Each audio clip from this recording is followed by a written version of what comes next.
এই চ্যানেলে সম্প্রচারিত সকল খবরই সচেতনতামূলক এবং শিক্ষণীয়, কোনো কিছুই প্রভাবিত নয়।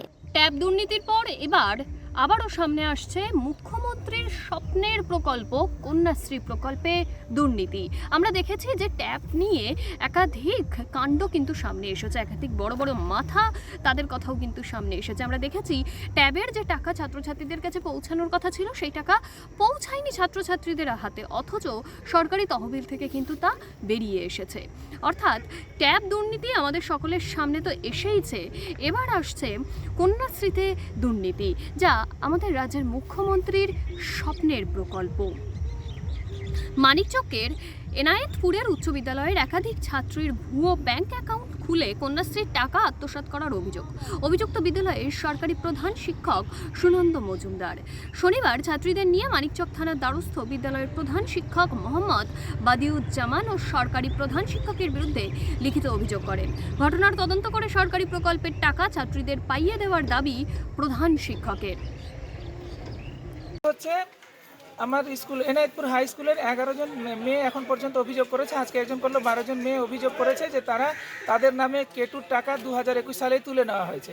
আমি সেটাকে অনলাইনে সার্চ করে দেখলাম যে তাদের K1 ফিল আপ হয়েছিল 2020 সালে এবং লকডাউনের সময়, এবং 2021 সালে কেটুর টাকা তুলে নেওয়া হয়েছে।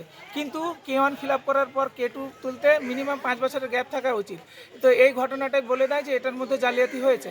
এবং আশ্চর্যজনকভাবে এদের সবারই যে ব্যাংক অ্যাকাউন্টে কেটুর টাকা 25,000 টাকা করে ক্রেডিট করা হয়েছে, সেই ব্যাংক অ্যাকাউন্টগুলো বঙ্গীয় গ্রামীণ বিকাশ ব্যাংক ধরমপুর ব্রাঞ্চের। এরা বলছে যে আমাদের ওই অ্যাকাউন্ট নয়। এরা লিখিতভাবে আমাকে অভিযোগ জানিয়েছে। সেই বিষয়টা আমি লিখিতভাবে থানাকে FIR করলাম, কেস ফাইল হয়েছে। ওনারা তদন্ত করবেন, সমস্ত ডিটেলস কাগজপত্র সহ সমস্ত অ্যাকাউন্ট ডিটেলস সব কিছু থানাতে সাবমিট করেছি। কি করে সম্ভব এটা, যদি বিদ্যালয়ের কেউ যুক্ত না থাকে?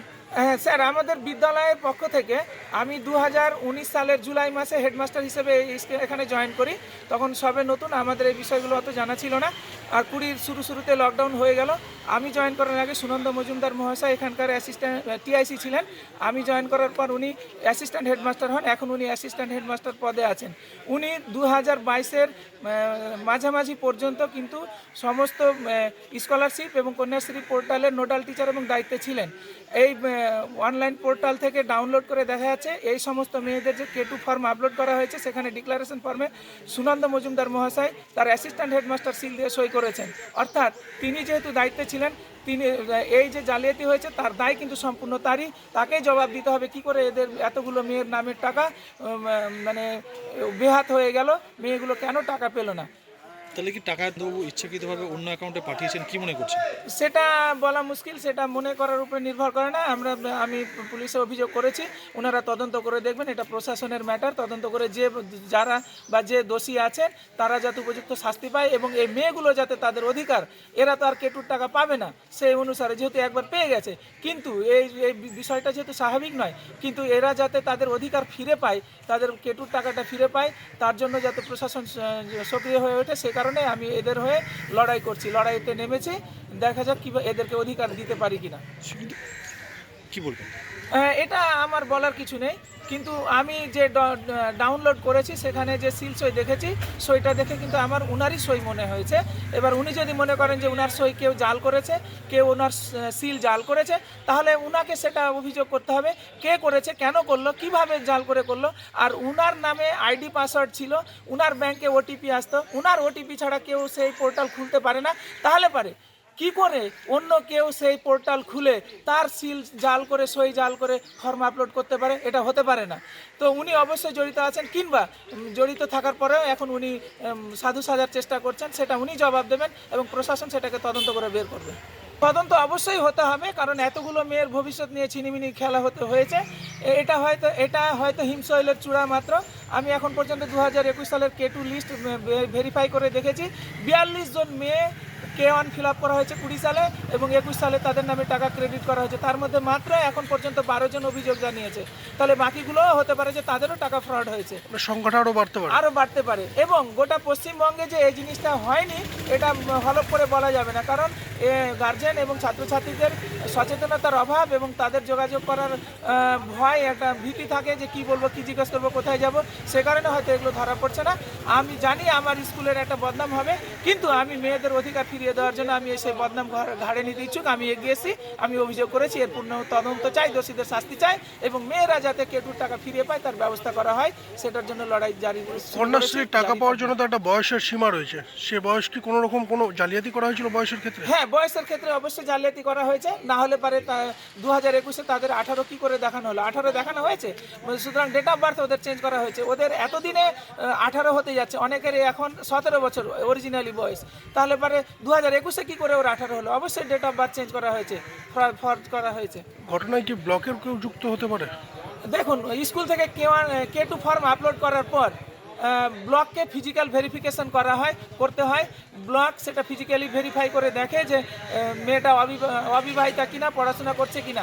তো সেই ক্ষেত্রে সমস্ত ফর্ম ব্লক ফিজিক্যালি ভেরিফাই করে ফিজিক্যাল ভেরিফিকেশন ফর্ম আপলোড করেছে এবং ছাড়পত্র দিয়েছে, তারপরে টাকা ক্রেডিট হয়েছে। সুতরাং এখানে কিন্তু ব্লকের অবশ্যই দায়িত্ব থেকে যায় যে ওনারা কি ভেরিফিকেশন করার সময় এই বিষয়গুলো খেয়াল করেননি বা সত্যি কি মেয়েদের বাড়ি যাননি। যদি মেয়েদের বাড়ি গিয়ে মেয়েকে জিজ্ঞেস করে ভেরিফিকেশন করে থাকতেন তাহলে তো সেই মেয়ে বলে দিত যে আমার এখন 18 হয়নি। তাহলে এখানে কিন্তু অবশ্যই ব্লক পুরোপুরি নিজের দায়িত্ব এড়িয়ে যেতে পারে না, অবশ্যই তাদের ফিজিক্যাল ভেরিফিকেশনের কোনো ঘাটতি ছিল। আমাদের কন্যাশ্রী টাকা মানে কেউ তুলে নিয়েছে। কোন স্কুলে পড়ো তোমরা? Enayetpur high school. কে তুললো টাকা? সেটাই আমরা খোঁজ করার জন্য এখানে এসেছি। মানে 2021-এ তোলা হয়েছে এই টাকাটা। কি করে বুঝতে পারলে টাকাটা উঠে গেছে? এই টাকাটা মানে আমরা স্যারের কাছে এসেছিলাম চেক করার জন্য, মানে কন্যাশ্রীটা দেখেন তো টাকাটা হচ্ছে। তারপরে দেখলো তো মানে আমাদের টাকা মানে 2021-এ তোলা হয়ে গেছে। কন্যাশ্রীর জন্য ফর্ম ফিল আপ করেছিল তোমরা? হ্যাঁ, আমরা করেছিলাম। কিন্তু টাকা ঢুকেনি এখনো? না, মানে আমাদের এখন তো বয়সই হয়নি। তারপর যখন চেক করলে তখন দেখছে 21 সালে উঠে গেছে। 21 সালে উঠে গেছে টাকা। তাহলে কারা করলো এই ধরনের কাজ? এই ধরনের, তাই জন্য তো আমরা সব এসেছি, স্যার আমাদের সাহায্য করছে। কি বলছে হেডমাস্টার মশাই? হেডমাস্টার মশাই বলছে যে তোরা আমাদের সাথে থাক, আমিও তো হেল্প করব। কোনো না কোনো জালিয়াতি হয়েছে মনে করছো? হ্যাঁ, আমরাও তো ওটাই বলছি। এখন তো কাউকে খোঁজা হয়ে যাচ্ছে না, মানে এটা তো তো পারছি না বলতে যে এটাতে তো এটা অন্য টাকা কেউ খরচ। যুক্ত হতে পারে না, বিদ্যালয়েরই কেউ যুক্ত হতে পারে। হ্যাঁ। কারা যুক্ত হতে পারে? কারা, সেটাই তো আমরা মানে জানার জন্য এখানে এসেছি, মানে বিচার চাই আমরা। অন্য কোনো শিক্ষক কি যুক্ত হতে পারে? অন্য কোনো এখন মানে কাউকে যদি ধরিয়ে বলি তো তার পক্ষে তো আমরা খারাপ হতে পারবো। যখন আমরা কোনো প্রমাণ পেয়ে যাব তখন তার কোনো থাকবে না। কি মনে করছো পাবে টাকা? চেষ্টা করব, যদিও সফল যদি হতে পারি। এরকম কত ছাত্রী হয়েছে তোমাদের?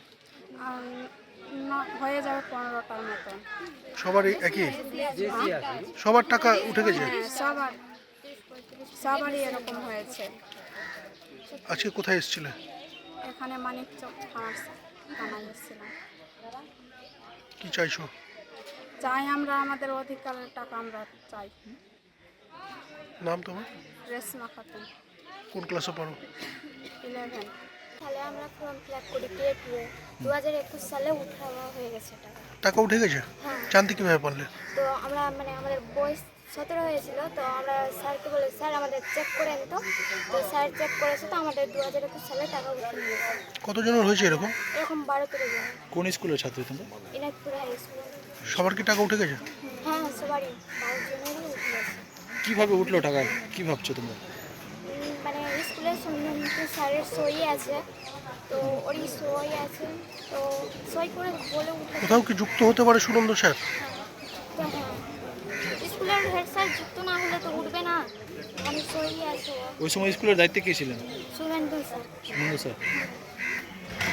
তাহলে এখন চাইছো? কি করবে তোমরা টাকা যে উঠে গেছে? তো আমরা চাই আমাদের অধিকারের টাকা আমরা যেন পাই, আর যারা দোষী আছে তাদের শাস্তি দেওয়া হয়। হেড স্যার কি জানিয়েছে? হেড স্যার আমাদের সঙ্গে আছে আর আমাদের জন্য লড়াই করছে। বলেছে ব্যবস্থা নেবে? হ্যাঁ, বলেছে। তোমার নাম? মৌসুমী মণ্ডল, কোন ক্লাস? ক্লাস 10। এটা আমিও শুনেছি, বেশ কিছুদিন আগে আমি শুনেছিলাম যে আমাদের স্কুলে কিছু কন্যাশ্রীর টাকা উঠে গেছে। তারপর এটা নিয়ে পরে আবার জানলাম যে এটা আমার সিল সই। তো সেই সিল সইটার তারিখটা দেখলাম জুনের 21 মানে জুন 2021 সালের ঘটনা। তারপর আমি নিজে বিভিন্ন গার্জেনের কাছে তথ্যগুলো নিলাম যে কাদের এরকম হয়েছে, নিয়ে আমি ব্লকে গেলাম। ব্লকে তাপস বলে যে দায়িত্বে আছে তাকে বললাম, তো এটা কী হয়েছে দেখি স্ট্যাটাসটা। তখন ও দেখালো যে এই তোমার সিলটা তোমারই আছে, মানে সাইনটা তোমার। আমি বললাম এই সিল তো আমার, সিল বা সাইন আমার কোনটাই নেই, এটা কী করে হলো? ও একজনের নাম বললো আমাকে যে ওই করে হবে, ঠিক আছে, যে নামটার নামে আমি কমপ্লেন করেছি ইতিমধ্যে। তারপর ব্যাংকে গিয়েছিলাম, গৌরগ্রামীণ ব্যাংক, ওরা বলে আমরাও করিনি, এটা সিএসপি একটা আছে সালবাদগঞ্জে, সেখানে হয়েছে। তো এইটুকু আমার জানা। তারপর যেহেতু আমার সিল সাইনকে জাল করেছে এবং সেই সময় লকডাউন ছিল, ফুল লকডাউন, স্কুল বন্ধ, তার সেই সময় ছাত্রছাত্রী আসার প্রশ্নই নেই, স্কুল বন্ধ ছিল। তাছাড়া এটা ব্লেম দেওয়া হচ্ছে যে আমি নাকি এটা করেছি। তো 2019-এ প্রধান শিক্ষক চলে এসেছেন, আর 2021-এর ঘটনা, তা আমার দায়িত্বটা কোথায় এখানে? আপনি নাকি সময় নোডাল কী ছিল কি ছিলাম না আমার জানাই নেই, এগুলো বলাই যাবে না, যেহেতু প্রধান শিক্ষক আসলে উনিই করেন এগুলো, ওনার দায়িত্ব পরে এগুলো কন্যাশ্রীর ব্যাপারে উনি টোটালটা উনি দেখছিলেন, এখনও দেখছেন। যেটা আপনি অনুমতি সেখানে পেয়েছে বলে পোর্টালটা খোলা হয়েছে। না এগুলো ভুয়ো কথা বলছে। যেহেতু বর্তমান প্রধান শিক্ষক আপনারা জানেন বিগত দিনে অনেক খবরে শিরোনামে এসছেন, সাইকেল চুরি থেকে, হোস্টেল চুরি থেকে, এরকম প্রতিবাদ করেছিলাম বলে আমার সঙ্গে হাতাহাতি হয়েছে, খবরে সেটাও বেরিয়েছে। এবং উনি কেমন মানুষ এলাকার মানুষ জানেন, সবাই জানেন যে উনি কোন কোয়ালিটির মানুষ, ঠিক আছে। একটা সুযোগ পেয়েছে ফলস সাইন করিয়ে দেওয়া, সিল তৈরি করে আমার নাম জড়িয়ে দেওয়া, এটা ওনার সঙ্গে যেহেতু এটা আমার রেসারেসি চলছে, সেই সব সুযোগটা কাজে লাগানোর চেষ্টা করছেন, মানে আপনাকে আমাকে ফাঁসানোর চেষ্টা করছেন যে সিল সই, কিন্তু এখানে যে ওনার ইন্ধন নেই এটা কে বলবে? আমি যেটা মনে করি আছে। তাহলে আপনার সিলসই নেই ওখানে? না, আমি সিল সাইন করার তো প্রশ্নই নেই। এই কে দেখতেন স্কুলে? কন্যাশ্রী প্রধান শিক্ষক সাইন ছাড়া হবেই না, ওটা প্রধান শিক্ষক সাইন করবে, আমি কেন করবো? উনি আসার পর কন্যাশ্রী কোনো সাইন আমি করিনি, আচ্ছা, করার কথাও নয়। আপনি যেহেতু প্রধান শিক্ষক চলে এসেছে, আপনি কোথাও অভিযোগ করেছেন? হ্যাঁ আপনি কোথাও অভিযোগ করেছেন লিখিত? হ্যাঁ, তারপরে যখন দেখলাম এরকম চলছে, কানাঘুষো চলছে, কানাঘুষো এলাকায় বিভিন্নভাবে প্রচার করার চেষ্টা করেন, তো আমি বাধ্য হয়ে থানায় গিয়ে কমপ্লেন করেছি। একজন মিটু মমিন যে কাজ করতো, বিডিও সাহেবে জানিয়েছি, ওনাকেও কমপ্লেন দিয়েছি। আমি চাই এর পূর্ণাঙ্গ তদন্ত এবং যে দোষী সেটা খুঁজে বার করতে হবে। প্রশাসনকে আমি বলেছি, আবার আজকে গিয়েও বলে এসেছি যে এটা উপযুক্ত তদন্ত করে কে করেছে, কে জড়িয়ে আছে তাদের বার করা হবে। যার বিরুদ্ধে দায়িত্বে ছিল এই বিদ্যালয়ে যার বিরুদ্ধে অভিযোগ আমি করেছি, ও বিগত বেশ কিছুদিন থেকে, কয়েক বছর থেকে দায়িত্বে ছিল কন্যাশ্রী। কি দায়িত্বে ছিলেন? ওই কন্যাশ্রী, বিভিন্ন রকম কন্যাশ্রী, যে কোনো স্কলারশিপগুলো দেখতো। এগুলো দেখতো। তো অস্থায়ী না স্থায়ী কর্মী? অস্থায়ী, তো উনি দেখতেন। এখন আছে উনি দায়িত্বে? না, এখন নেই। ওই যখন সাইকেল চুরিতে ঘটনা ঘটলো তারপর ও কাজ সরিয়ে দেওয়া হয়েছে। কি বলবেন এক কথায়? আমি তো বলেই দিয়েছি, যার নামে থানায় কমপ্লেন করেছি তাকে ধরলেই সমস্ত কিছু বেরিয়ে আসবে। কীভাবে সে তথ্য নিয়েছে, কীভাবে সই জাল করেছে, কীভাবে সিএসপি থেকে টাকা তুলেছে, ওই ব্যক্তিই বলতে পারবে। এই বিষয়ে আমার কোনো কিছু ধারণা নেই। অহেতুক আমাকে জড়িয়ে দেওয়ার চেষ্টা করা হচ্ছে। আগেই বললাম প্রধান শিক্ষক টেস্টের কথা বলুন। প্রয়োজনীয় ফরেন্সিক টেস্ট হোক, যে সাইনটা আমি করেছি। ঠিক আছে, আপনার নামটা বলুন। আমি সুনন্দ মজুমদার, সহকারী প্রধান শিক্ষক এনায়তপুর হাই স্কুল।